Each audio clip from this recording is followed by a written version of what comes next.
Today feels like I'm just meant to watch Grey's Anatomy and eat hot Cheetos.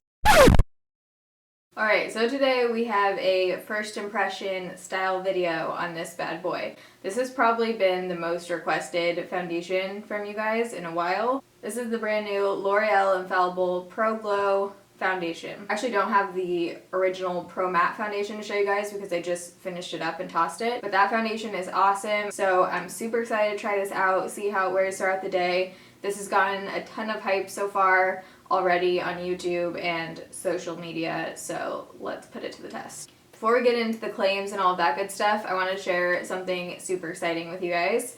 I'm excited. I hope you're excited. If you follow me on Snapchat or Twitter, you already know all about this, but we are going to be doing 15 days of foundation. Every single day for 15 days, I'm going to be putting a new foundation to the test. These are some of my favorite videos to make, so I feel like this is going to be super fun for you guys, and I just always have a stockpile of foundations to review, and it actually takes a long time to get through them and do all the reviews, so I figured this would be a good way to give you guys a ton of content and try out all the foundations. I've already chosen about half of the foundations I'm going to review, but I want you guys to be able to choose some of the foundations as well, so make sure you tweet me with the hashtag 15 days of foundation, or you can snap me if you want to cast your vote for what foundations to review.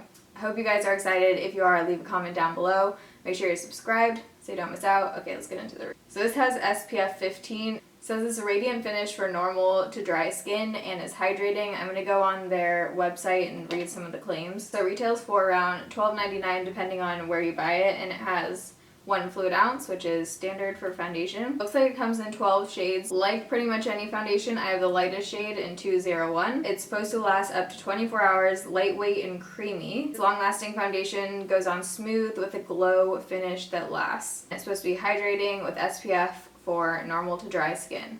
So if you want to see how this foundation applies and wears throughout the day, you're in the right place. Just keep watching. Alright, I literally have not had a sip of coffee.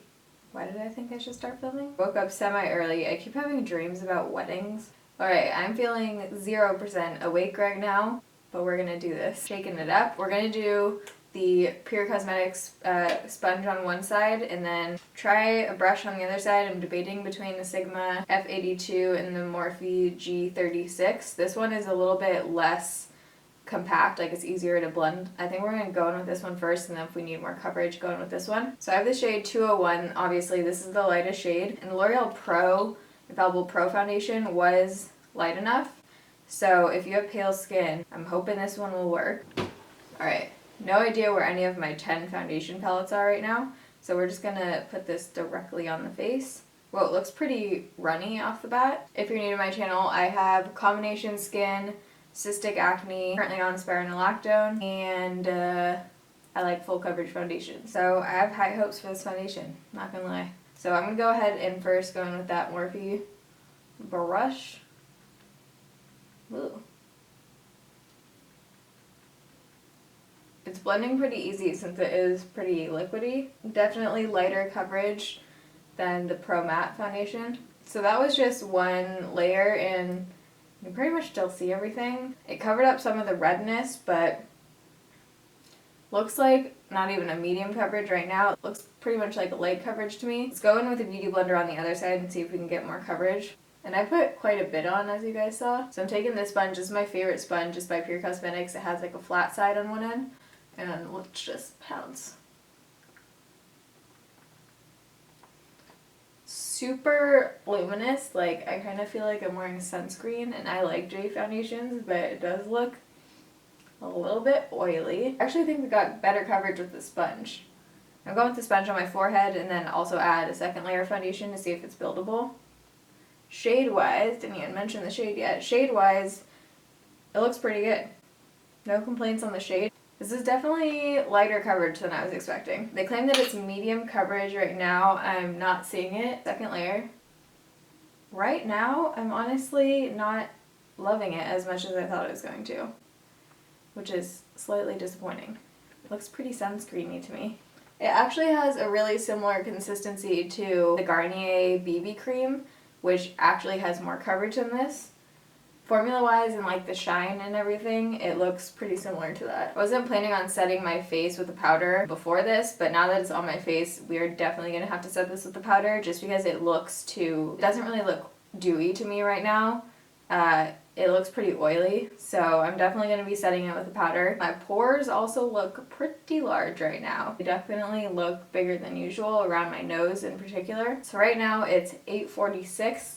I'm going to drink some coffee, apply the rest of my makeup, and I will be right back. Just so you guys can see before I do that, my pores look pretty emphasized to me. Alright, so it is now 9:09. Ooh, that was pretty fast. 9:09, the rest of my makeup is on. So the concealer I used under my eye and in the center of my face was Urban Decay Naked Skin Concealer. I set my face with the MAC Studio Fix powder. You can still see glowiness coming through like on my forehead, which I love in a foundation. I love when you set it and it still peeks through. This is what I consider dewy, where you can see the light reflecting, but you don't look like a freaking grease ball. I'm gonna leave the lipstick details and necklace because I'm freaking obsessed with this. Look at this necklace. All the info on what I'm wearing right now will be down below. I could see this being good alone wearing it to the beach if you just want something that's super light coverage and you just kind of want to look glowy and like you have a little bit of something on your face but not like a full-on foundation. I could see this being good for that depending on how it wears throughout the day and how long it lasts. As far as wearing it by itself as just a foundation, I think it looked pretty greasy. Whoa, where are you going, man? I set my face with the Hard Candy Fast and Fabulous makeup setting spray because on their website they do say to set it with a setting spray, probably because they want you to use their setting spray. But regardless, I use a setting spray every single day. So we're going to have a pretty good wear test today since it's only 9 a.m. right now. So I'm going to check back in a few hours. I'm going to go run some errands, do some work, and we will be back. Alright, so it is now 11:42, so the foundation's been on for 3 hours. I still haven't eaten. I've gotten sucked into like work and totally forgot about my body. I am already getting creasing around my mouth area right here and around my nose area, which is actually pretty rare for only 3 hours in. I look pretty oily. I wouldn't call this dewy. I think I just look straight up oily, like around my nose area, on my forehead. The fact that it's already creasing is not good. My blush bronzer highlight still looks good, but as of right now, I'm not loving it. I think there's a difference between having a dewy foundation and having a straight up shiny foundation. It's super runny and it almost looks and feels exactly like a sunscreen. So I'm gonna go head to a cafe to get some work done. Probably won't be back till later in the evening. So we'll check back when I come home and see how it's looking. It is now 5:33, so the foundation's been on for almost 9 hours. Some errands, got groceries, which I need to unload right now. And I have to say that the foundation looks a lot better when you're outside, which I feel like is kind of rare. Definitely around my nose looks pretty horrible. I usually get nose creasing, but this is pretty bad. I don't like the way it looks on my skin, maybe with a mattifying powder, but I feel like that kind of defeats the purpose. If you have super, super dry skin, you might like this. If you're oily, stay the fuck away from this. There's definitely oil coming off on my forehead. It's not that it just looks dewy. My skin is actually oily as well.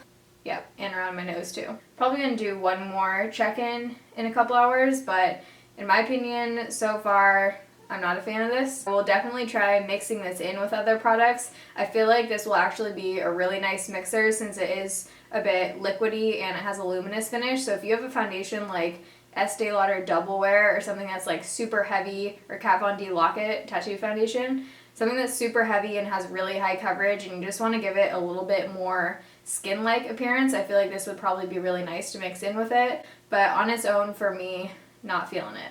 I'm sure this is going to be one of those foundations that a lot of people love, and that is the beauty of YouTube. Go watch different reviews on different skin types. Like always, products work differently for different people. I'm going to do a last check-in in a couple hours, so after 11 hours of wear, and we'll see how it's looking. Okay, it's only a little bit later. It's 7 o'clock. This is going to be my last check-in because I feel like a freaking grease ball right now. And I got lipstick on my nose, on my chin. Don't ask me how that happened. Just to wrap it up, overall thoughts, I am pretty underwhelmed by this foundation. I just watched a few reviews, which was the first time I've seen any reviews on this foundation so far. It seems like a lot of people like it. Personally, I'm not a fan, didn't work for me, but definitely by all means, try it out for yourself. I think people are really excited about the idea of the Pro Glow foundation just because the first one was so amazing. Maybe I'm just being an overly harsh critic, but I'm not impressed at all. I think it actually looks pretty shitty on my skin. This is a pass for me. If you're new to my channel, join the Bayrito family and click the subscribe button. I do a ton of foundation videos. If you guys like this video and you want to see more foundation reviews, give it a thumbs up so I know. Comment down below with any foundations that you want to see during 15 days of foundation. Love you guys. Thanks for watching. See you in my next video. Bye.